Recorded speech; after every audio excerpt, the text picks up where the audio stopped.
5 points away from Al Rayyan.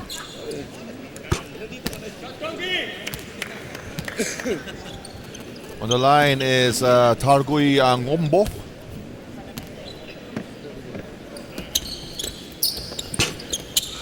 Grabe yung pisikalan dyan sa loob. Grabe. Kung ang tingin nila pagdating sa international competitions ay mas madali ang bakbakan, well, mararamdaman mo ang lalaki nitong mga to, and these players have played against each other for the longest time. Sila yung naghaharap pagdating sa international battle. Good passing here by Syria. And bodies falling to the ground. Yun ang maganda dyan no? So, off the timeout, they recognize where the double team is coming from, and they rotate the ball quickly. Not only move the ball from that one side to the other, but more importantly, bounce that ball underneath to the tallest man on the floor, and that is Yakub, who will try to go for his first points of the game. Kanina pa siya inaatake nung opensa ng Al Rayyan. He mans the frontline defense for Al Jalaa. Now he has an opportunity here to narrow the gap, which stands at 6 to 21 here in the first.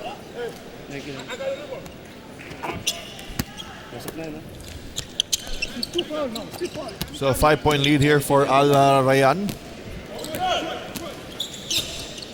Chauncey Leslie against Thebes. They go to the post. Challenging the defense of Walker, who's holding his ground. Here's Musa, 3 seconds to shoot. Floater, no good. Slightly deflected. It was a tougher defensive stance for the front line, or the bigs of Al Jalaa. Samaki Walker holding his ground in the post. Yakub closing out, cutting angle, blocking that shot.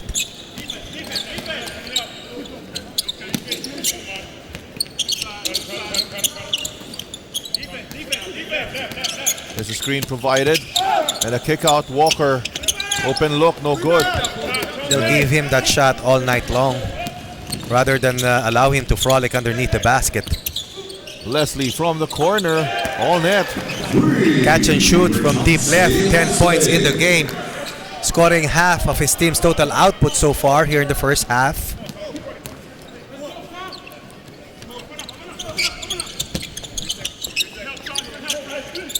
A lot of movement on the offense here of Syria. The defense sticking... Yes, tama yung sinabi mo, Richard. Look at the way Al Rayyan players move their feet. Oh, a tough shot. Hilaw yung pag-double team doon, Richard. Merong butas, and that's why Yakub able to find that gaping hole, working his way for the turnaround jumper. Oh, they leave Musa wide open. Not a good shot here for Musa. Oh, look at that, all the way. But hits nothing.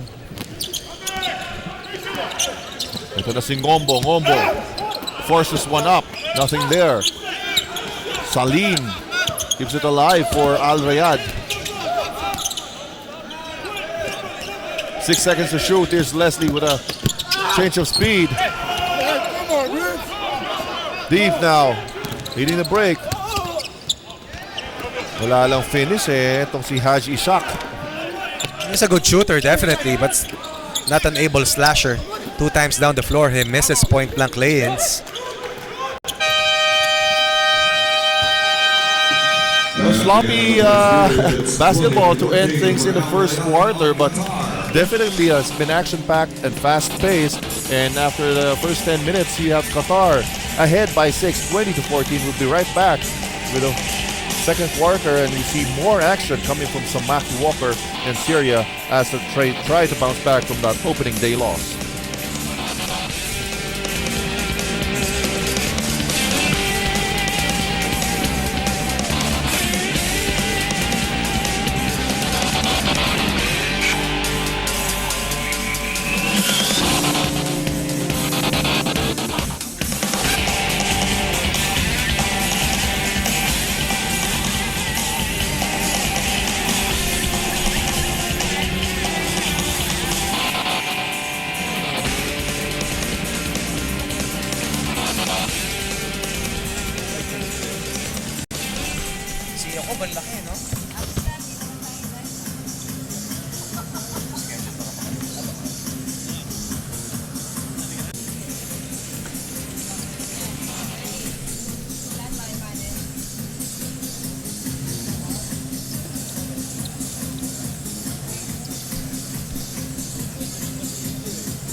Good start here for Al Rayyan of Qatar and their head coach, Brian Rowsom. A very fine defensive unit, solid on all fronts, defending the ball screen, shutting down the post options. And if not for that solitary 3-point basket by Haj Ishaq, they would have limited Al Jala to only 11 points here in the first.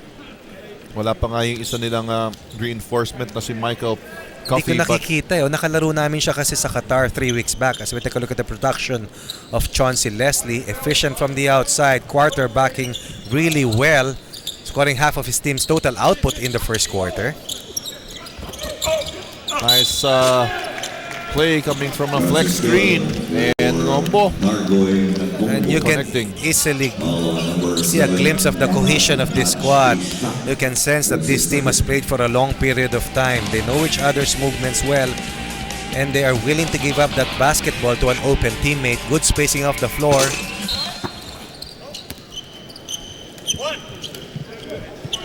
Lane violations, the ball goes back to Syria.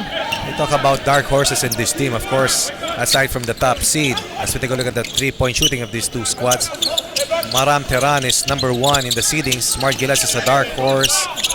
Lebanon is likewise playing well, and so is Jordan.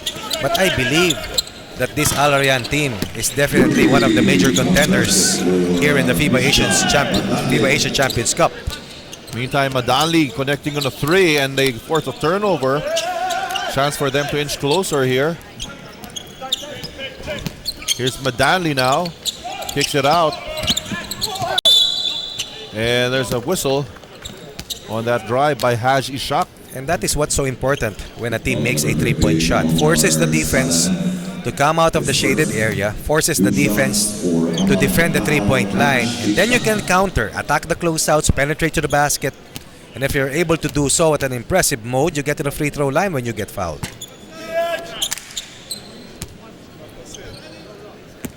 But then you have to make your free throws. That's right, and there's the coach of Al Jalaa, Mensur Bayramovic.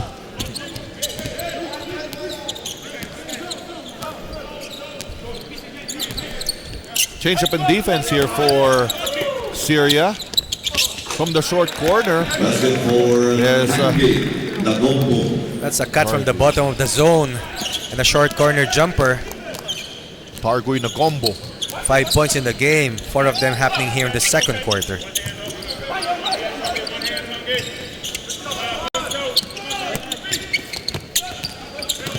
Here's Ajishak from the outside. The defense of Qatar forcing itong Syria to take outside jumpers. And they're contesting likewise.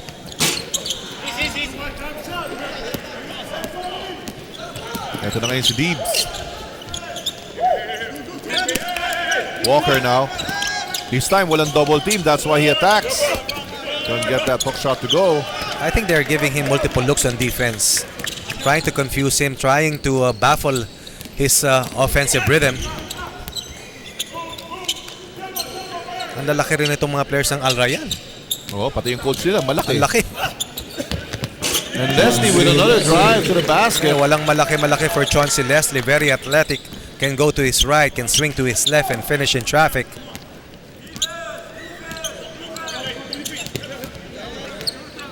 Deep now, trying to get open. Floater.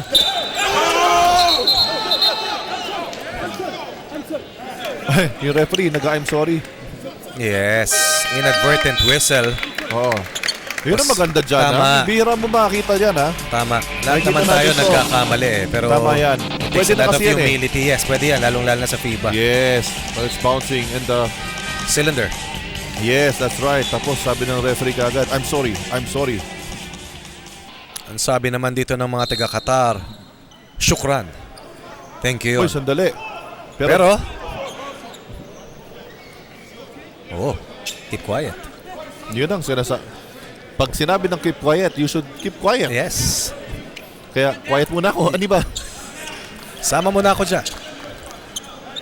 Ball possession for Al Jalaa of Syria.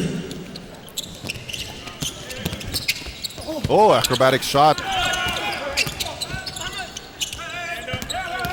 Susubok ulit.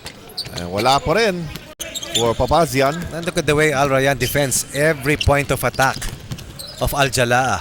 Oh, Masakit yan. Ali Turki Ali. Another veteran international campaigner playing for Al Rayyan.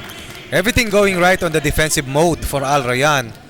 29 in the game so far, 12-point advantage over Al Jalaa. Another great defensive effort there.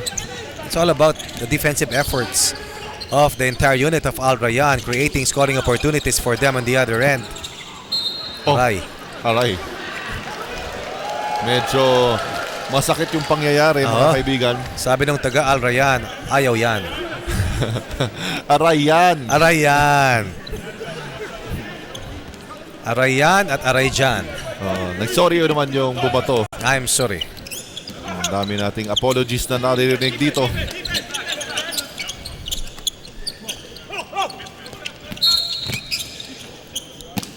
That is at least a 6'7" guy putting ball pressure way above the three-point line. We talk about the discipline of a team that forces even the bigs to apply ball pressure, try to defend the three. And that is the kind of system that Coach Brian Rowsom has for Al Rayyan. Si Deeb wala pa rin pahinga dito sa ating ball game. Mahusay maglaro, high percentage maglaro. Ang problema lang, hindi tumatama yung mga outside shooters. At hindi rin nakakakonekta itong si Samaki Walker. Limited touches in the post. Papazian. Sari Papazian. That's a long tom.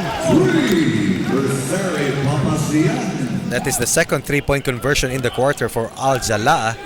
3 in the game total. 9 out of their 20 points coming from the long court. Wala yung interior scoring, no? Bihirang-bihira. Onsi Leslie overshoots the mark. Here's Syria. Nice bounce pass. But the ball was blocked. And once again, Haj Ishak will be denied, Richard. Onsi Leslie. That's a transition three that hurts big time, 32-20. You miss a layup on one end and give up an open three on the other end. And just like that, you're behind once again by 12. Pati yung mga rear cut, nadidepensahan, no? Very active nila, no? Quick to react itong Qatar. Pull-up jumper is good. Shooter talaga tong si Sari Papazian. 5 out of his team's 8 points coming from Papazian. No, kailangan mo ng shooter. Lalong-lalo na pag dumo-double team yung iyong opponent. Iso si Musa. Tignan mo yung veteran smarts ito si Musa, no? At ito yung familiarity yung sinasabi natin, Richard. Very cohesive unit. Not only offensively, but more importantly on the defensive end. And it shows. 34-22. So far controlling the entire battle here is this squad from Al Rayyan. Alam niyang do-double. Alam niyang do-double. At alam naman nung kabila, nung weak side, kung saan siya pa-flash. Another missed jump shot there for Syria. Here's Leslie. Ngombo. Quick burst of speed. Ganda rin ang second jump nito. And very active. Ito si Ngombo. And this forces the hand of Syria to call a timeout. They're down by 14 points. Smart move coming from Musa. Gets 2 points for Al Rayyan.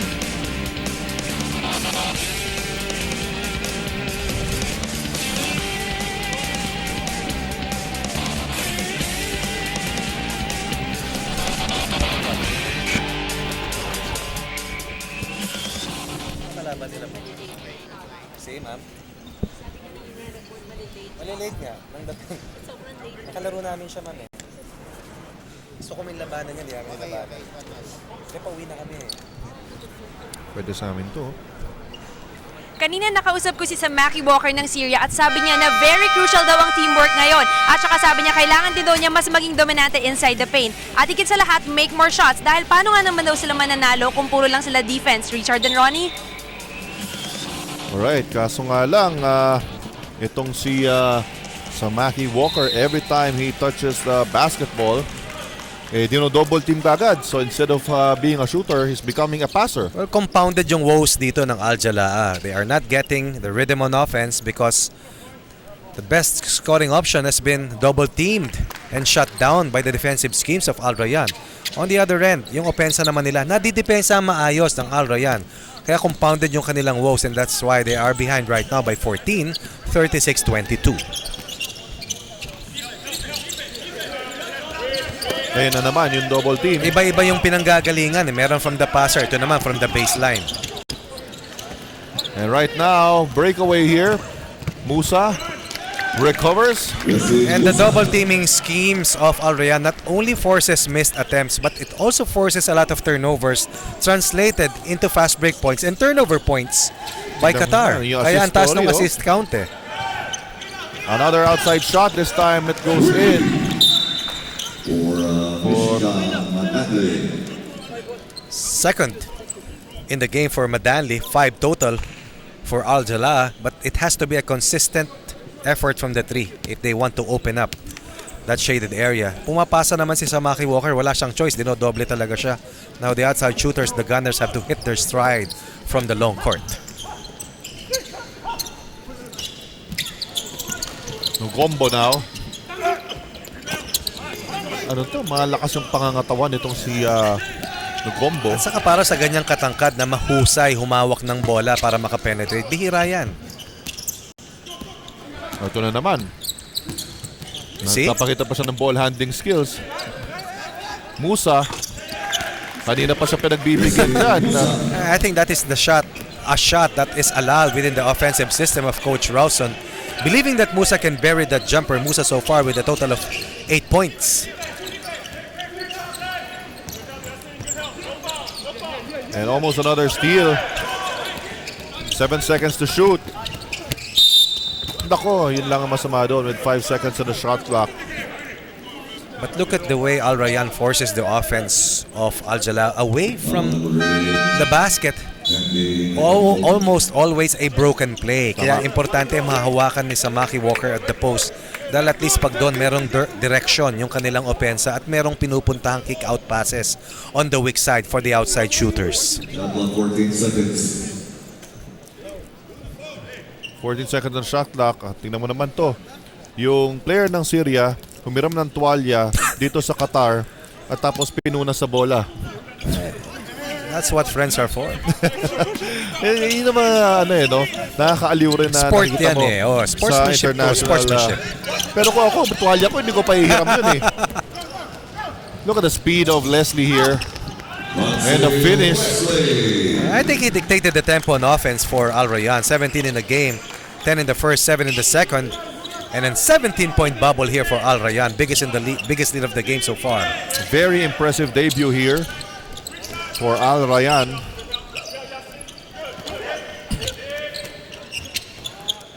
And good catch. That's a good beat the double scheme. Samaki Walker very unselfish. And that's a good big side cut. Coming from Yaqub. A cut from the high post area. But this was the steal by Chauncey Leslie in the previous sequence. Once again, a quick double team. And an able transition finish for his 17th point of the game.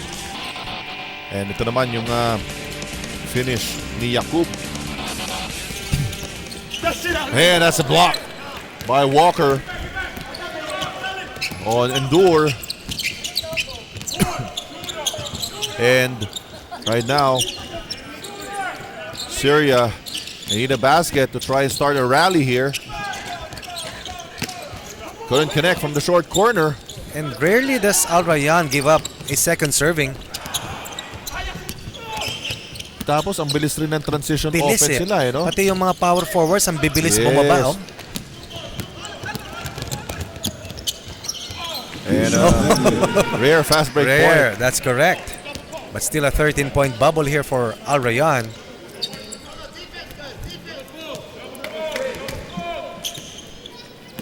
Ito na ngayon si Abdullah. Musa ba napahinga na dito? Parang Hindi hindi pa pa. napapahinga to si Musa eh. Ito, naiwan libre. There's a hesitation. A second remaining. Nasubo kay Yaqub yung last 3-point attempt ni Musa. Papazian. Top scoring right now with a total of 8 points. Importante itong run na pinapakita ng Syria to end the first Yes, half. Richard, at importante talaga tumama sila sa labas. Biggest lead in the game stood at 42-25. 7-0 run here by Al Jalaa. And 4 seconds na lang yun sa shot clock. Pero maganda yung decision dito ni Musa. A while ago, he got caught away from the three-point line. Was forced to launch an awkward-looking three. Pero ngayon, mindset is to attack the basket. Got fouled. Will retain possession for Al Rayyan. Yan ang inside points dominated by Qatar. That's correct. Attacking the frontline defense of Al Jalaa. And nobody able to match up. Nobody able to apply the defensive cover so far on Leslie. Scoring from the three, penetrating to the basket. Already with 17 points to lead all scorers so far here in the half. Magaling rin magbasa ng depensa itong Mahusay na gwardya. Leslie, Mahusay na gwardya. Pero mga 6'2 lang ito, no? listed 6. Even smaller.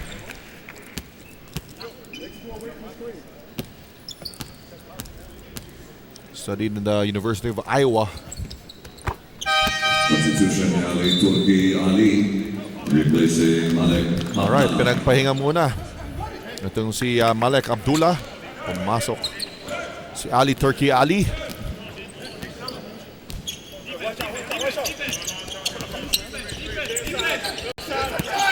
Walker, no double team this time. Outside shot, no good. Ito na naman, Chauncey Leslie. Pass is deflected. It'll stay with Al Rayyan. Every defensive rebound creates a scoring opportunity for Al Rayyan, and that is why they have scored 24 points here in the second quarter. Solid defense limiting Syria to only 18 here in quarter number 2. And Leslie once again. Nakakarami na to, 22 points. 4 3-point baskets, a total of 22 points. Just like that, 15-point advantage for Al Rayyan, courtesy of Chauncey Leslie. And he is showing that he is a class above everyone else here. Leading the way for Al Rayyan of Qatar. Chauncey Leslie showing us that he can pass the ball. And he can quarterback very well. Do everything point guard, no? Yes, that's right. And great defense by Al Rayyan. He can also shoot it from the outside. And also kanina, napakita pa natin, naka-finish rin siya ng layup. And of course, it helps that they have a veteran in Musa leading the charge. And we'll be right back for the second half of action after we take this break.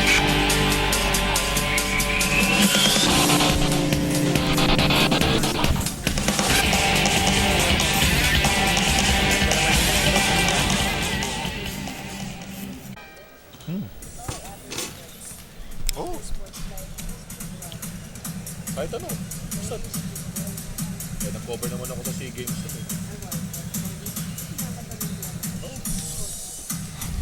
Kahit ano. Ready.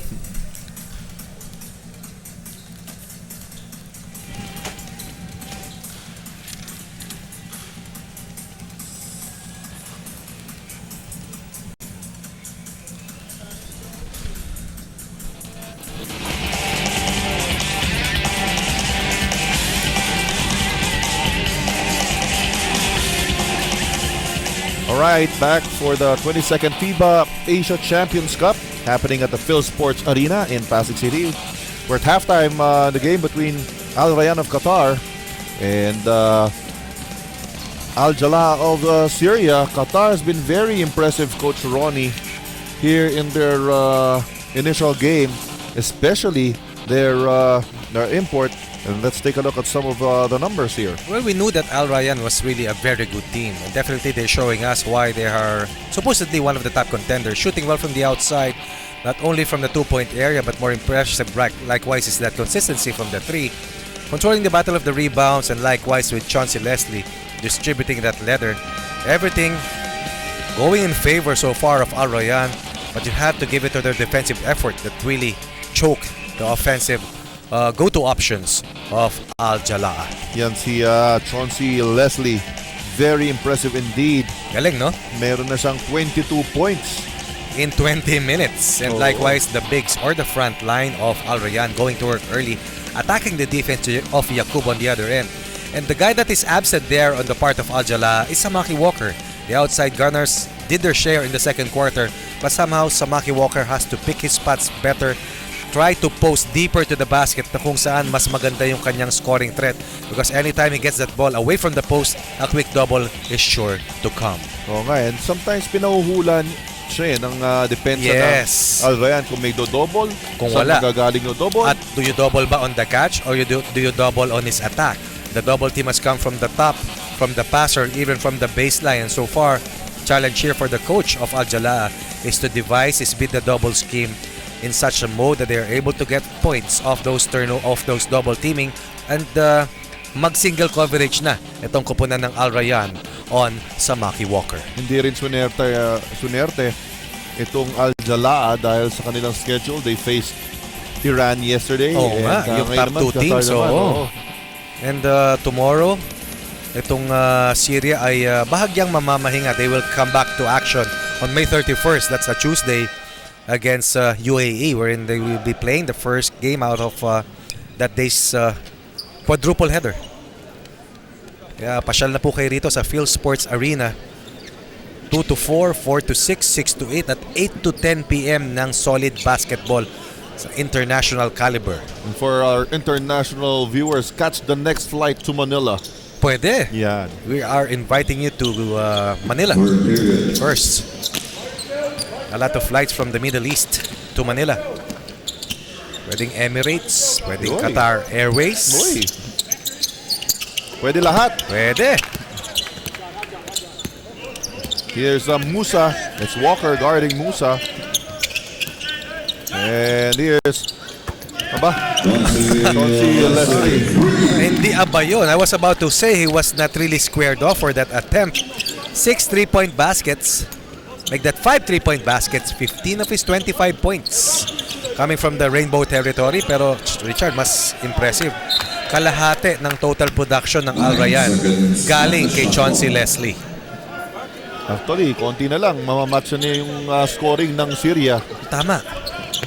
Quick turnaround there by Samaki Walker. And to think na wala pa rito si Michael Coffey, yung isang reinforcement ng kupunan ng Al Rayyan. Pero para naman dito sa kupunan ng Syria, hindi ko nakikita si Jamal Miller. Wala Na naglaro kahapon for them. And Yasin Musa knocking down another 3. Ito na. Unti-unti nang lumalayo itong Al Rayyan. 8 3-point baskets so far for Team Qatar. That's 24 out of their 53 points. Pinabayaan na naman si Musa. Extending his offensive game. 13 na ginagawa nitong si Yasin Musa. Kala mo inside operator no? Pero can play with his back to the basket. Can bring his offensive game likewise to the perimeter and even beyond the 3-point line. Saka walang masyadong sayang na galaw. Pulidong pulido. In top shape talaga. But once again, their defense has wore down their opponent. No? Talagang pinipisikal nila. Contain yung offensive options. Ang galing Binasa niya ng gusto yung depensa doon. He was not even looking to attack. He dribbled around his defender in that post area. Spotted the open cutter from the weak side. 25-point lead right now, courtesy of Musa and company. And Qatar is slowly inching away from Syria, forces the hand of Syria to call a timeout. Score is 57 to 32.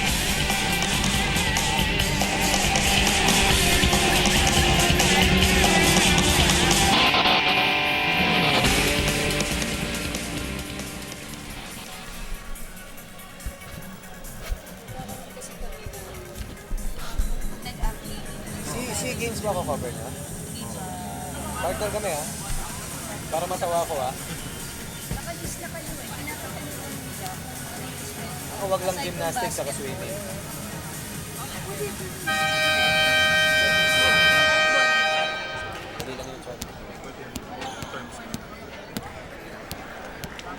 Stand by.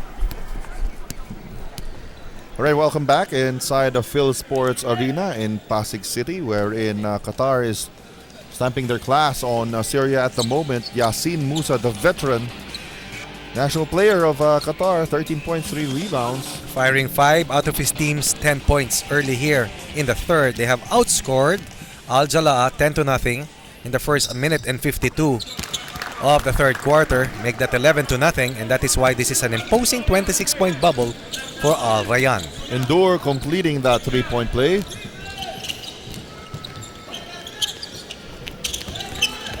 And look at the defense here of Al Rayyan. Choking defense on the ball pressure, very impressive. Forcing another outside shot. And yun nga, one chance opportunity lang Yes. binibigay nila. One shot at the basket. And the only binibigay shot nila. that they are giving up here, Richard, is a 3-point shot. Kaya kailangan talaga very accurate and consistent yung mga gunners dito ng blue shirts. A turnover, however. And look at that. Wow. Kahit yung layup, hindi binibigay. Oh, a chase down contest. No easy basket. And Leslie once again. Oh, look at that move. Oh, finally getting stopped. But yung athleticism, itong si Nogombo prevailing. 5 players doing the damage here for Al Rayyan offensively. Leslie with 25, Ngombo with 9, Musa with 13, and Endure with 7. Apat lamang umiscore sa kanila, no? Oo. Solid naman. Hello, that help defense. You know, every time somebody penetrates, they Yes. close the lane. Really well. And they close the lane really well, not by using their hands, but protecting the driving lanes with their bodies. And they are able to recover quickly, close out. No inside scoring, and still Samaki Walker is left with only 2 points. Hindi makahawak ng bola. Tama. So yun, si Madanli kanina nakatira siya ng 3. Ito na naman, isa pa. That's a bit forced. No touches still for Samaki Walker, kept off the offensive rebounding glass by the bigs of Al Rayyan. Musa now. Leslie trying to post up. 7 seconds to shoot here. And wala na magawa doon si Dibe. Wala na. 2 guys helped out on that penetration by Chauncey Leslie. Another patient execution nets another 2 points for Al Rayyan. 15 quick points here in the third. At still scoreless ang kanilang kalaban na Al Jalaa dito sa ating third quarter. Ayaw pa rin kahit yung mga open layups. Almost a broken play. And still possession will stay with Al Rayyan. He comes in for And si Chauncey Leslie pinagpahinga na muna ni Coach Brian Rowsom. Oh, everything is under control, so to speak. In cruise control already is this squad of Al Rayyan, making a very impressive debut. Oh, pasa. And even if they miss, Richard, yung offensive rebounding nila talagang in total dominance compared dito sa bigs ng Al Jalaa. And yesterday, yung Maram Teran, tinambakan sa inside scoring itong Al Jalaa, 52-24. At ngayon, yun na naman ang ating nakikitang pangyayari dito. Look at that aggressive defense there by Al Rayyan. But a counter turnover, ito na. Si Walker, it travels. If you talk about the defenders of Al Rayyan, the best way to describe them really is they're quick. They're quick. They are playing with so much effort, Richard. Oo. And they never give up on a single play. I mean, they pressure you defensively. Tapos yung offense sila, pressure offense rin eh. They don't let the defense of, Set up. Oo. And celebrate.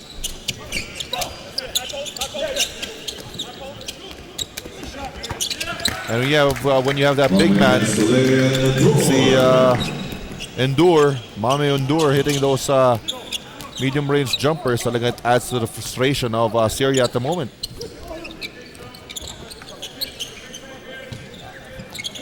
Here's Deeb. Kick out pass. Deeb once again. Al Jalaa, Richard, has been scoreless for more than half of the third quarter. Ayan na, 19-0. Exactly. And that is just a credit or a testament to the type of defensive effort that Al Rayyan has poured in the third. Papazian finally scores for Al Jalaa. 6 3-point baskets for Al Jalaa. 18 out of their 35 points coming from the Rainbow Territory. Meaning walang binibigay sa punto sa interior halos. Oo. Itong Al Rayyan. At ginayod pa ni Ngombo. Already with a double-double, 13 points. 6 of them happening here in the third. Combined with 13 big rebounds as well. Grabe. Lakas ng katawan. Ang lakas ng katawan. Yan yung nag-isolate sa ibabaw eh. Tama. Nung combo. Papazian. Outside gunner coming up with 6 straight points on 2 possessions. 2 3-point baskets converted here in the third by Papasian. Ito na naman si Musa.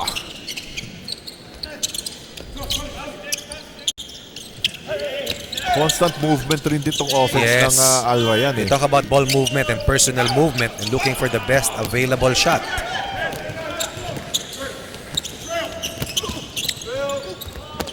And finally a string of baskets for Yaji Shak.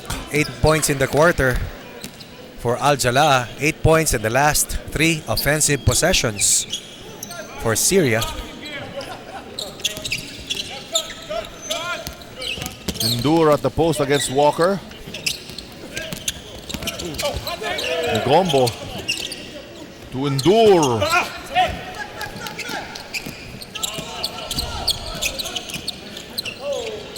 Quick basket. Wala na, medyo talagang frustrated na rin itong Syria, no? Well, that was a Wala na shot run. off the dribble of Papazian. Normally, the baskets that he converts are catch and shoot opportunities. Musa posting up.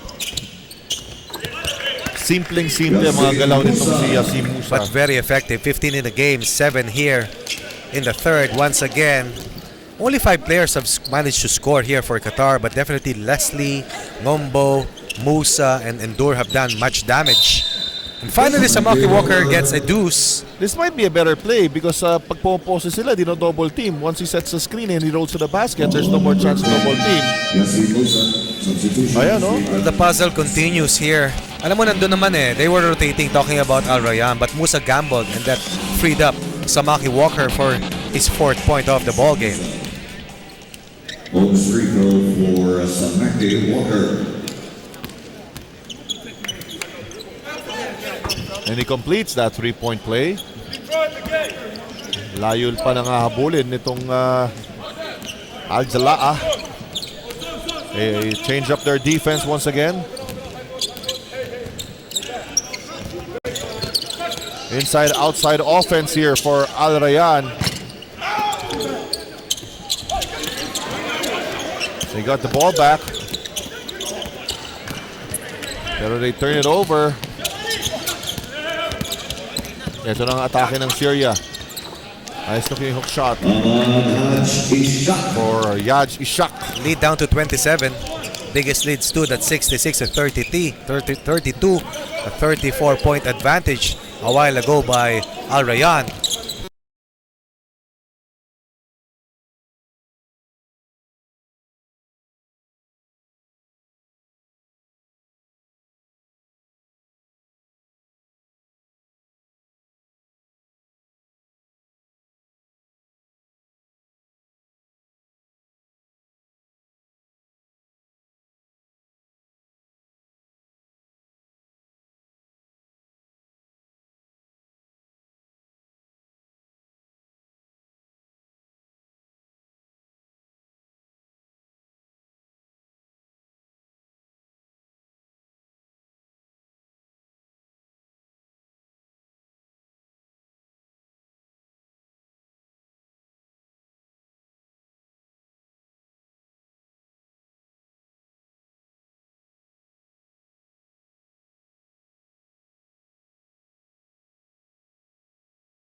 quarter.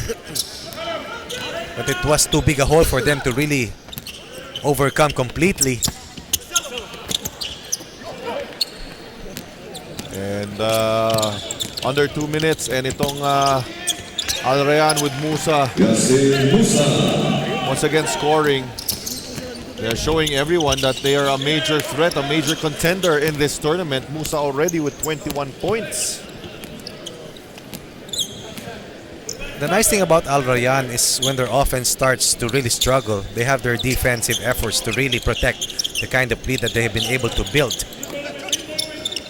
And now we are starting to realize what kind of competition yung haharapin ng ating Smart Gilas Pilipinas team. Totoo yan. And sabi nga ni Coach Raiko Toroman, this could be a good gauge on how well they have evolved and matured in the 2.5 years that they have played together. Dahil alam mo, elite ang mga makakalaban nila dito sa Champions Cup. That's why we continue to invite our Filipino viewers, our fans, basketball fans, to come out and troop the Phil Sports Arena and witness the action live. Hindi lamang yung laro ng Smart Gilas, kundi itong mga ibang mga kapunan. We start at 2 p.m., 2 to 4, 4 to 6, 6 to 8, and end at around 10 p.m. 4 games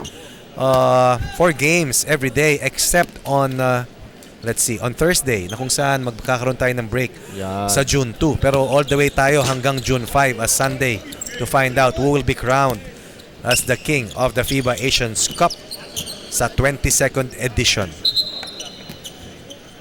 At ang tumaymot Pwede yan. tumaymot ang referee para magtali ng sintas, mga kaibigan. Pwede yan.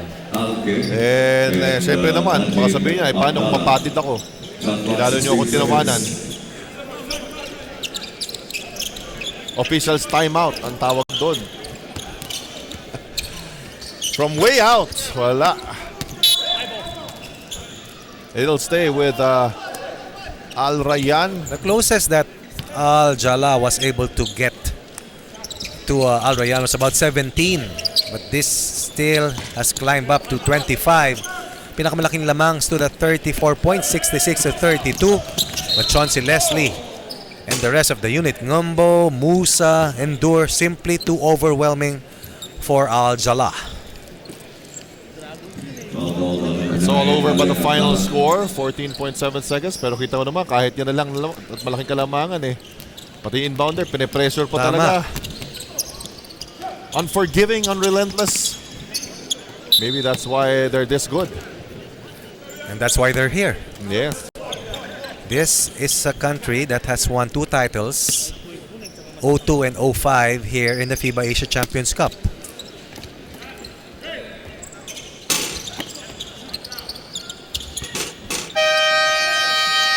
And that basket will count for Al Jala, and that will do it for our game. And what a performance by Al Rayyan of Qatar, really showing everyone that they mean business and they are a serious contender here for the championship of the 22nd FIBA Asia Champions Cup. Our final score, 90-67, dominating performance, Coach Ron. An overwhelming first game here for Al Rayyan.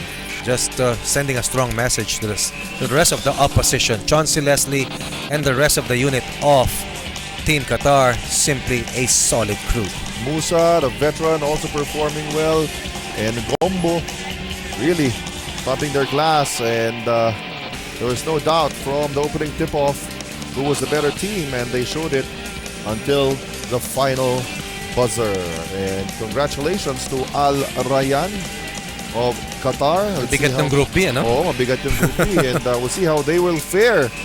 It would be an interesting matchup once they face Iran. And of course, we once again inviting everyone to witness all the games of the 22nd FIBA Asia Champions Cup here at the Phil Sports Arena to enjoy international basketball flavor being offered here in our country. And makikita nyo kung sino yung mga players to watch out for from the other parts of the region. So once again, a victory for Al Rayyan over Al Jala. Our final score is 90-67. And coming up, it's going to be our Smart Gilas Filipinas team going up against the Kuala Lumpur Dragons of Malaysia. On behalf of my partner, Coach Ronnie Magsanok and Mal Gonzalez, I'm Richard Rosario. Thank you very much for watching.